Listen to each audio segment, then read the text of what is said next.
Her work on Good Morning Football was recognized with an Emmy for Outstanding Studio Show in 2022 and is now the host of Up and Adams on Fan Duel TV every weekday at 11 a.m. Eastern, 8 a.m. Pacific. I've been a fan of hers from afar and now have the pleasure to meet her. And welcome on Kay Adams. Kay, thank you so much for being here. Emmy winner, Kay Adams. Woo, woo, woo. How crazy is that? Finally. We did that show for 6 years and finally got the Emmy. How about that? So well deserved, and it's a shame it took that long, but in the end, it happened. I listed off a few of your many accomplishments, but I wanted to begin where it all started and rewind a few years back. You were born in Chicago to Polish immigrant parents. Was there anything in particular about growing up in the Polish culture that kind of shaped you into the person you are today? Oh, probably everything. My attachment to the Polish culture was so significant, and it was, I was so involved. It was in the fiber of my being growing up in Chicago, which has this huge Polish American Polish community. I spent my Saturdays in Polish school for 3 hours. When I was in high school, my Friday nights in Polish school, learning the language, grammar, learning the history, learning the literature, all the greats, and all the great Polish figures throughout history. But I think mostly it's my parents. My parents are from two very small farm villages, I would say, in different sides of Poland, and they had very little. They're the oldest of big families and took a risk to come to America for a better life. And they grinded it out, and I watched them from a very young age grind it out and work really hardworking jobs, and with very little empathy for not working hard or working as hard as you can work to make things happen. So that sort of work ethic, probably perpetuated me to any sort of level of success, and carried me through even when I wasn't as talented maybe as other people. Well, what sparked your interest in media and broadcasting? Was there a singular moment in your life that maybe inspired you? It just always looked fun to me. And when I was really little, I was never afraid of the camera. And we had big Polish parties for birthdays and baptisms and all of that. I would be the one that's deciding what my bits were going to be, and I'm going to go into the living room and I'm going to stand on a chair and I'm going to recite this poem, or I'm going to sing this song from Beauty and the Beast, and I'm going to put on a show. So I was never afraid to be on, and I liked being on. I liked performing. And then when you start watching as you're a teenager, like E! News, and you're like, oh, Juliana Rancic, like I want to do that. How cool is that? She just gets to talk to people, get their stories, celebrate them. And I always thought it was an easy, fun gig. And that's sort of what I think brought me in that direction. And whenever I would even hear people on the radio, I would say, I could do this. And I would say, I'd be like, I could do this better. I could do this better right now. That's the sort of the mentality that I had. And I'm actually like not that confident of a person, but it's something that I always found confidence in, was being able to communicate and being able to be on camera. Well, you attended University of Missouri, and at Mizzou, you majored in communications, and we all know communications is the superior degree. After college, how did your media career begin? What was the first stop that kind of launched your journey?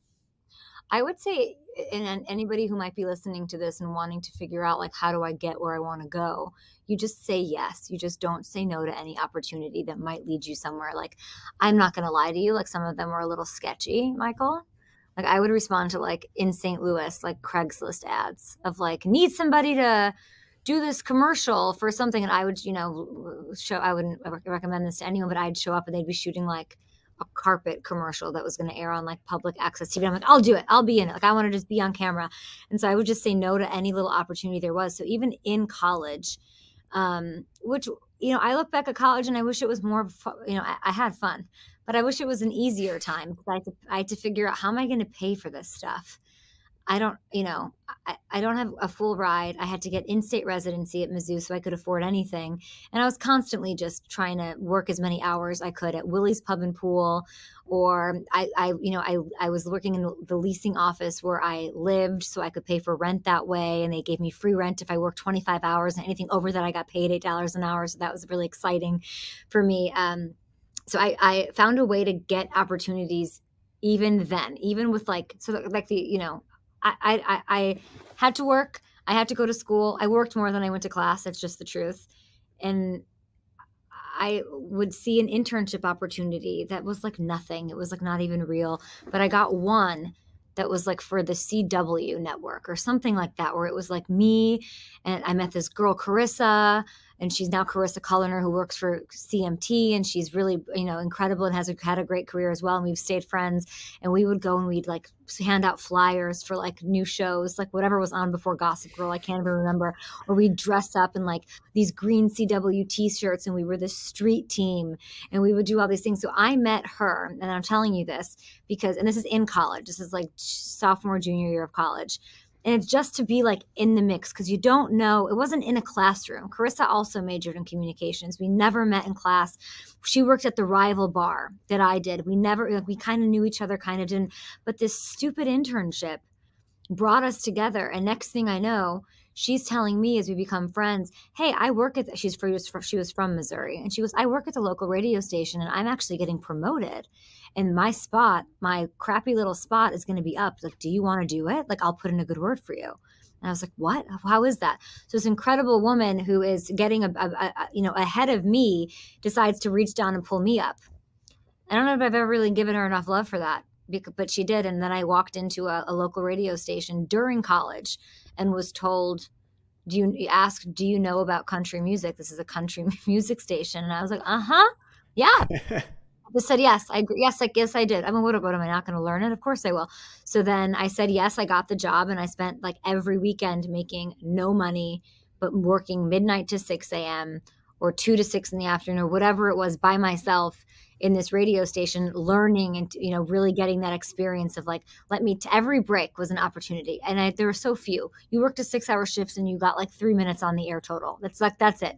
Everything else was like Maroon 5 is playing and like Taylor Swift is playing, and you have no time. But every break was an opportunity to get better. And you can't get that experience in a classroom, and you can't get that experience. So one thing led to another, and that's truly how it happened. It was me knowing somebody, and then somebody within that place working in sports and saying, hey, you're not you're talking shit. Like, come in here and get on the radio in the middle of the night and do that. And I was like, okay, sure. And that's how it happened. Well, throughout your early years in the industry, were there any pivotal moments that either taught you anything or challenged you for the better? Oh my gosh, all of them. Probably the no's the most, right? Like the yeses weren't that tough, and you don't stop to think about them as much. It is the struggle of having the door not opened for you when you're walking around St. Louis in the cold and you haven't slept because you did a Cardinals shift at the stadium, and then you have a Knicks pub shift from 5 p.m. to 5 in the morning. That was the shift. A bar that allowed cigarette smoking. Crazy. So fun though. So fun. And you're like, how do I be okay with this to support myself while I have a bigger dream? And my bigger dream, I was kind of fuzzy. I think I really wanted to be like on E! News. That was something that I wanted to do pop culture. It seemed easy. It seemed light. It seemed like something I'd be so natural at. But the no's that I'd get going to like the local NBC, KSDK affiliate in downtown St. Louis and trying to get into anyone that would let me create. Can you shoot? Can you produce? Edit? Yeah. Sure. All those things, and trying to get someone to listen to you. And it's the no's. And then when you finally get a yes, it's like it means so much more. But I would say the lesson in that is just not giving up. And it's such a trite thing to say, but it's, what you want. People will help you, but nobody cares as much as you do. And that's it. So there was very little in my 20s complaining about that. It was all just, no one's going to care as much as I do. I have to go knock on these doors and get as many no's and get as many you're crazies and get as many as, you're not the look, you're not pretty enough, you're not this enough to sort of be like, all right, I'm going to make it happen. Well, throughout some of those yeses, you've been heavily involved in fantasy football throughout your career. SiriusXM's Living the Fantasy and Fantasy Drive and Fantasy Zone on DirecTV. What about fantasy football specifically appeals to you so much? I'm competitive by nature. I like that. I enjoy that. I have an older brother, And he's sort of why I started to love football. We'd watch, Matt Forte and Devin Hester do their thing in Chicago. And it was, football was a real way to sort of escape sort of this pocket of Polish culture that we had. That was, when I say like, I might as well have been living in Warsaw growing up. It was Polish food, Polish language, disrespectful to talk to my mom in English. Barely did, still barely do. Really don't speak to my mother in English. Polish church, Polish bank, Polish deli, Polish, everyone's speaking the language, everyone's into their sauce. Soccer was it, right? So like, to sort of assimilate to where we went to school, which was not in our neighborhood, not in our, we went, I was very lucky to have a diverse education with Chicago public schools growing up. Football's king, right? Even then, even with a crappy team. So we would always watch and do all of that. And my brother and I naturally are competitive, and we got into fantasy football, and it was just easy for me. And I thought it was so cool then that I knew about the other players and everyone in this, this wasn't when I was like 12, this was when I was older. But then you have a leg up on anyone who's just, and at the time there wasn't like Twitter, so you didn't know what was going on, with Arian Foster. This was before then. So like, but to know like who Sean Alexander was and know all about him, or LaDainian Tomlinson, and know any of that, even like Peyton Hillis, I remember, whatever it was cool. And I don't like math, even I don't like numbers, so it's nothing to do with that. It was about competition. Well, I love the Devin Hester shout out. Always a Miami Hurricane through and Yes. through. So everything and all your stops led up to Good Morning Football, where you hosted for 6 years on NFL Network every weekday. How did that opportunity come about? So I was working at the time at NBC Sports. I had weaseled my way onto a couple of programs. I was brought there to NBC to do radio hits by myself in a radio booth in a silly little phone booth studio in the middle of Times Square alone. I remember getting there and being like, oh, this isn't going to work because I don't see anybody. How do I get anywhere? How do I, how can I be crafty here? And so I would find reasons to go up to Stanford. So it's a train ride, a Metro North ticket, which was like $15. It was a lot of money to go up there and back. But I'd find ways to get up there and be like, oh, I'm here to talk to HR. But I'd really be peeking around like, where can I go? And I was already obsessed with fantasy football. So Roto World was the natural goat. Like I was like, I need to work for Roto World. That was my dream. My dream at that point was like, can I work at Roto World, the biggest, most successful, most important, relevant fantasy football operation out there? And they were nice enough to give me a shot to do some things. I said that I convinced them, I know nothing about this. I'm like, you guys need video content.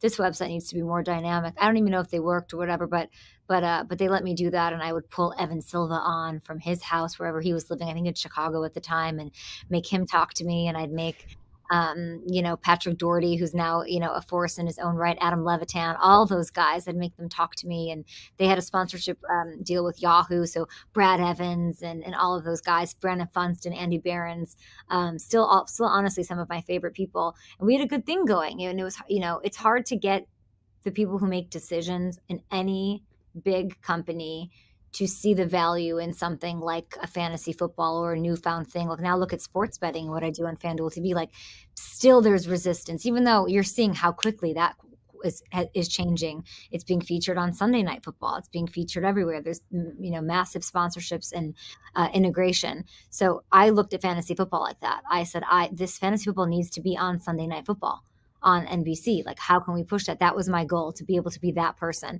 But I was doing, I was chipping away, and I felt good about that. All of us were on the Roto World side, chipping away at that, when an opportunity presented itself with a man named Michael Davies, who was the executive producer of Who Wants to Be a Millionaire, brought that to the United States.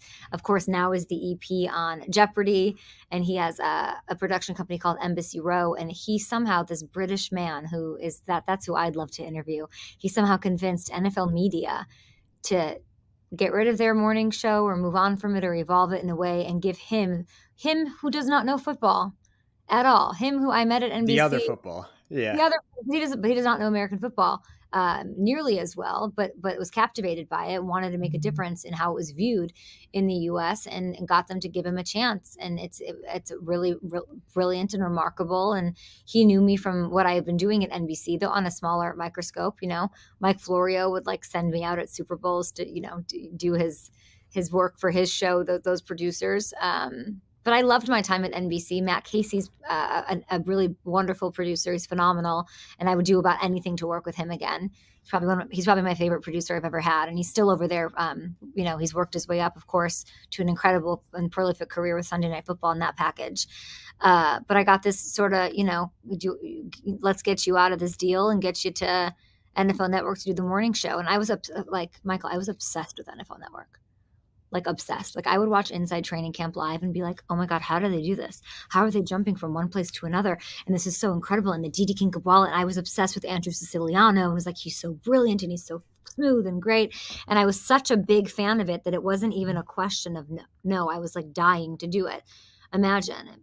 And then I got to give, Mark Quinzel gets all the credit in the world. He's run stuff over at NFL for so long, and he gave me a shot. And he said, he had never met me, never heard of me. I had to fly to LA to meet him. I was so nervous. Oh my God, I was so nervous because he could just say, no, I don't know you. We have 1 million people. Yeah. And then at the end of it, we were talking about Coldplay, and that's all I remember, talking about Coldplay. And he said, all right, let's see how this goes. And there go the next 6 years. Well, real quick, favorite Coldplay song? Oh my gosh, there's too many.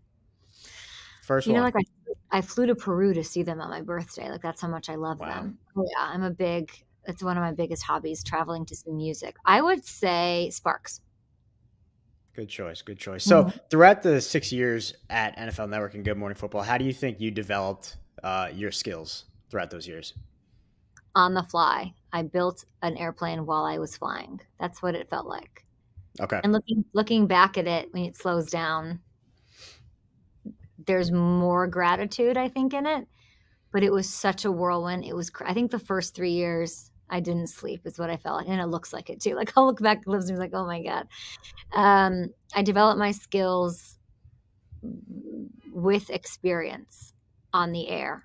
I've never been, like I said, I'm not flustered. But at a certain point, something happened where I was just like, I can handle anything could happen right now. And that's a really brilliant skill that you truly cannot develop unless you're in live fire, live bullets. And almost everything has happened. The unfortunate human occurrence of death has happened while I was on the air. Coaches getting fired, big things happening, mega trades out of nowhere. And that I'm obsessed with.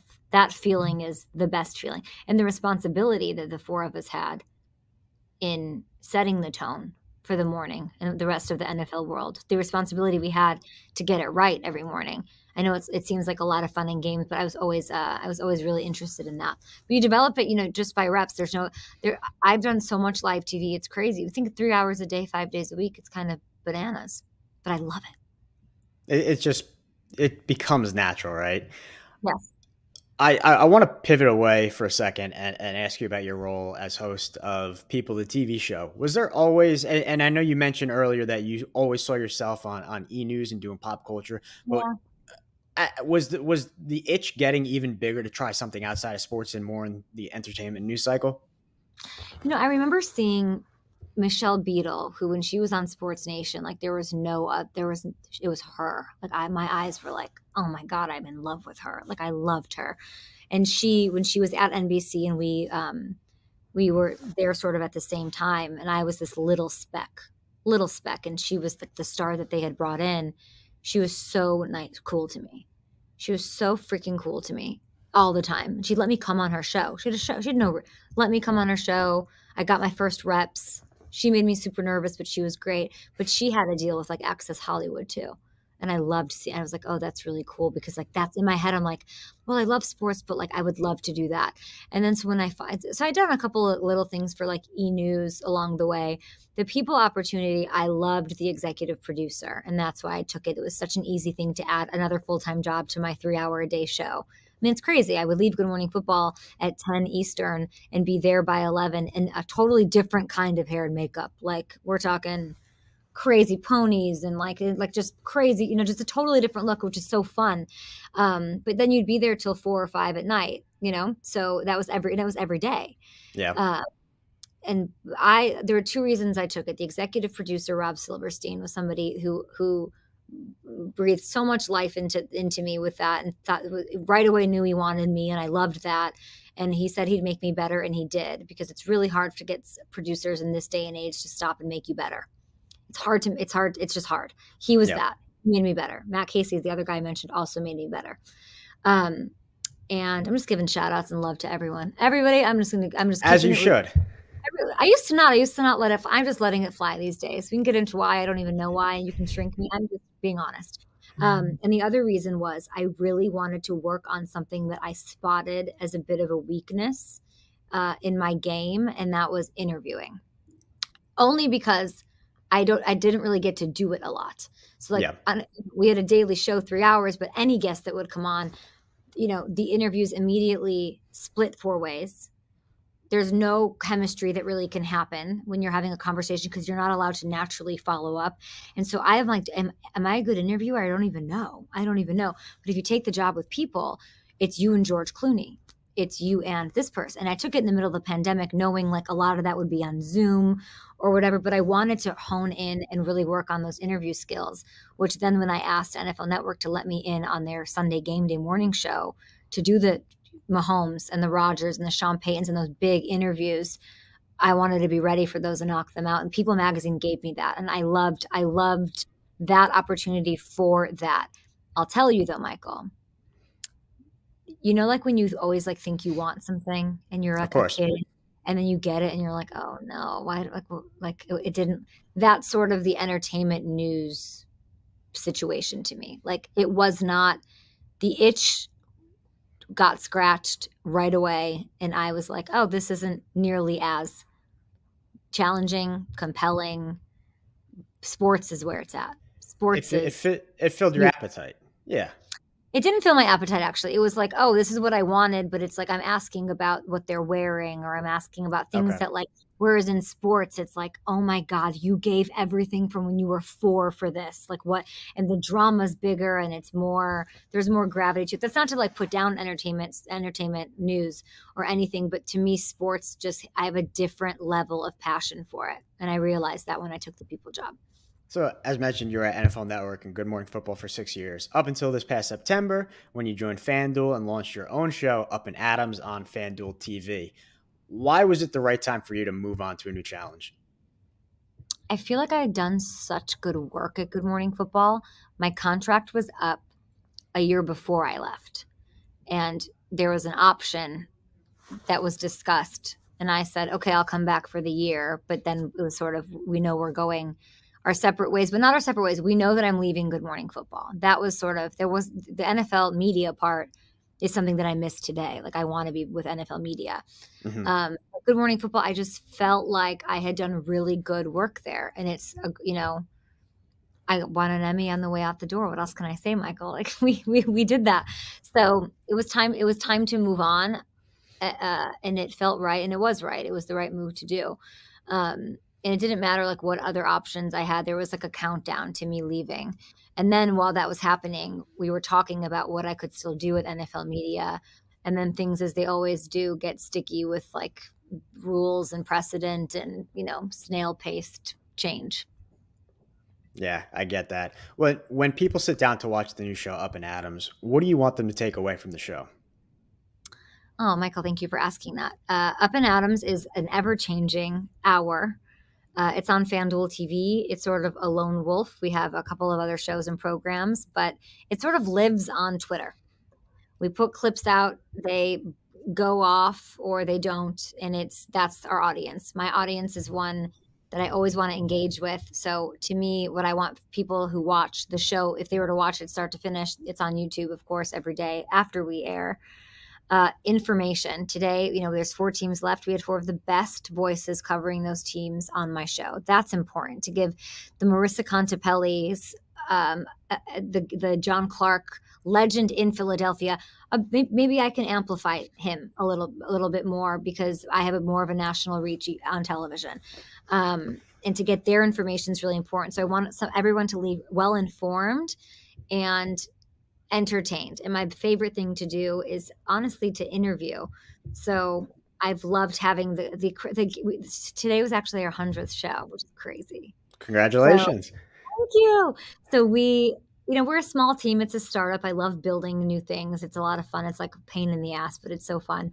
And we've had like, we've had Hall of Famers. We've had the Chris Carters. We've had the Chris Collinsworths. We've had Sean Payton was my first guest. He gave me an entire hour. You have guys who are willing to come on every week. Like Gronk's like, sure, I'll come on. I'm like, Gronk, you don't have to, like, he'll come on. Or Mark Ingram or Cam Jordans or all of these guys, Jordan Spieth randomly, like just random people, and showing a little bit of a different side of them or getting something out of them or just having fun and learning about them. Like curiosity, I think really drives me. And so scratching that itch is something that I want people to sort of see and feel when they leave the show. Maybe like, oh, I don't know if I like loved Chris Carter or like something he said about that, but now I see his point. Like that makes me happy, if that makes sense. What's your behind the scenes preparation for the show?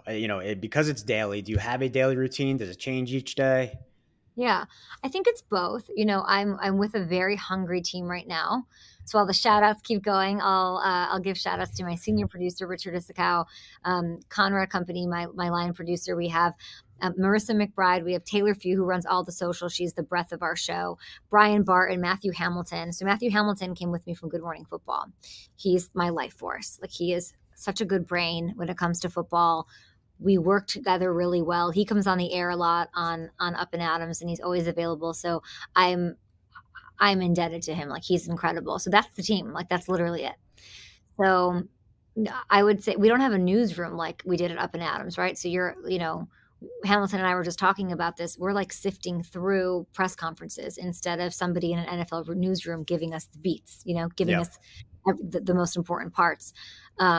So workflow, we're still working out sort of, but it's a daily show. It's hard. It's hard. Like it's all day. It's all day, every day. They work their asses off, and we sort of decide what are the most important things in the show. It's so guest driven, which is so fun that we sort of work around that too. Like even now, before we hopped down and I was talking to you, it's who can we get Monday? Well, we have an ask out to Chris Collinsworth. We have an ask out to Torrey Smith because he can, of course, talk Niners. He can talk Eagles. He can talk. Okay, like we make these decisions on who can we get on our show. Who do we want to ask to be on our show, and then you sort of work it from there. So we of course know Monday we're going to react to what happened Sunday. So if the Bengals lose, are we going to want a Bengals player? If Lane Johnson wins, we have a pretty good connect to Lane Johnson. Will he pop on and say hi? And then you build around that. But it's basically, the off season is going to be the real party because God knows what we'll do. I want to thank Fan Duel though, because I got to tell you, like, they're not a content company. They're not a media company. They're just bought a network. They're turning into that. And the leeway that they have given me and the trust that they've given me to say, like, here's your hour, do whatever you want with it. Like, not whatever you want, of course, but really, like, go at it. That's so, I don't know if you like, it's so not the standard. Like it's so Yeah. absolutely not the standard. And you can kind of see, like, based on McAfee and FanDuel's relationship, like, FanDuel is supportive, a lot of leeway, a lot of room to express yourself. I just choose to express myself with bringing moments out in other people. I guess I like interviewing. I like giving my takes too, Michael, but I'm not the kind of person who's like, let me tell you what you need to hear about this. Like, I don't have it in me to to be on the mic for like an hour just talking about what I think about something. I'd much rather like hear what somebody else says and then follow up with them. So you've worked all over the place. You've worked in both New York and Los Angeles. It's time for you to settle the debate right here, right now. Which city are you taking? And take all the factors into consideration. Zimmerman. I Yes. cannot handle Los Angeles. I was Really? not Okay. built for. Where are you? I'm in New Jersey, so I'm a New York guy. Jersey. Okay, great. So Jersey's great. When I moved to New York, I was on my best friend's couches in Metuchen, New Jersey, and It's I would right, take close to me. yeah, Metuchen, Unionville. I know Clark really well. I've got Colonia. I've got friends in Colonia, New Jersey that I literally would be like, I'm bumming on your couch until I find an apartment. It's just not for, it's a tougher adjustment. Like I feel like I can be thrown into the fire. I'm fine. I'm cool with anywhere, but living in LA is just not for me. I don't like the inconvenience of things. I like to walk out my door and be able to have coffee on my left and whatever I need, a bodega on my right. So people wise, I honestly have been working so much and focused on the show and getting it off the air and, ordering those parts for the plane that I'm building in the air while I'm building it that I haven't like really experienced maybe LA, but Okay. it's not for me. I was in New York last week and I was like, oh no, I'm coming home for sure. There you go. I like that. Well, I want to Mhm. wrap up by kind of looking ahead a bit. I think someone like you who is so ambitious, always wants to do more. Is there anything you'd like to accomplish in your career that you haven't yet? A bucket list dream, whether it's in or out or sports. Yeah. I would love to do something with this sounds crazy, like a vintage clothing, like vintage NFL logo clothing. Like there's a lot of clothes out there for NFL fans, not so much my style, great, but not my style. So like something that would be more androgynous. I would love to sort of be a part of. I was working on something a couple of years ago and it got away from me, unfortunately. So I need to just be more focused on that. And I would say, media wise, I'm really focused on. I think you heard me. I'm just so I want to like crush Super Bowl. That is that's my visualization every day. Is just I want my team to feel like they knocked it out of the park. I want great guests, but the guests don't. There's great guests everywhere all over Super Bowl. Right now, I really want to make my show solid. Like I want my show to be solid all around. So I actually don't have my future ideas put together. Like I've always had those notions. It's no secret that I want to be on like, that big desk, that Eisen desk.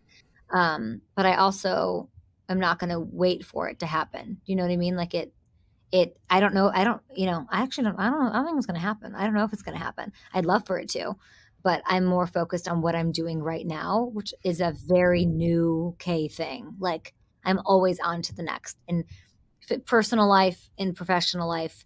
And, and I think pandemic really did a number on me where I'm Hmm. more present. That's good. And if you do bring a vintage clothing, please bring back the Jets logo. Um, Okay. you know, that's You like all that I'm one? asking. You like that one? Hey, what do you think of the Jets? Do you want Brady? Like, what's the story? I mean, with Hackett now on board, I guess it's Rodgers. Rodgers? Okay, but Rodgers couldn't get him. Like No, I'm Rodgers, not. like couldn't get Rodgers last year. I'm not saying I want him. I'm just saying it's very likely. I would love a Derek Carr. You're Me not gonna have to too. give up. You're not gonna have to give up a lot to get him. I don't think you're just gonna have to take on the contract. But I would love I Derek Carr. I don't know what happens like with. I mean, the Hackett, the Russell Wilson of it all. Like it's all in. Everything's insane. yeah, there's a lot of moving parts, and seeing now Lafleur back with McVay, it's almost like, well, did we let him go too early? If McVay sees something in him, I don't know. There's just there's so much negativity with Jets fans that I can't see any positives right now. So I'm just it's a wait and see. I just Everything else around the quarterback position is good, but yeah. that's kind of the linchpin. If Aaron didn't go to Denver when Hackett was the head coach, they had a projected top five offense and defense. Why would he now go to the Jets where he's not Yeah, even the head guy in charge? I don't know. But, Hackett and Saleh know each other from Jacksonville. yeah. And I So also I know Woody Johnson loves the big names, so I wouldn't be surprised if Brady's name was being thrown around. But imagine Brady's a Jet, like I can't actually think about it. I can't You do like that. And that. You have to hate Brady, don't you? I despise him. I despise him. I don't like the Buccaneers just because of him. Once he leaves, I won't have a problem with the Bucks. But yeah, it's not a good relationship between Jets fans and Brady, and Yeah. I don't think him coming would help it out at all. I think I'm going to that 80 for Brady movie premiere. It's a very Hollywoody thing to do. I think I'm going to Yeah, go next week. I'll tell him that Michael Zimmerman from The Athletic said he hates you. please do, That's and also say hi to Jane Fonda for me, would you? I love Jane Fonda. I hope I see Gronk there. It actually would be really fun. Maybe that'll get me to like LA, being in that crowd of people. Okay, all right. I'll tell Well, I'll tell Jane Fonda you say what's up though. I'll tell her.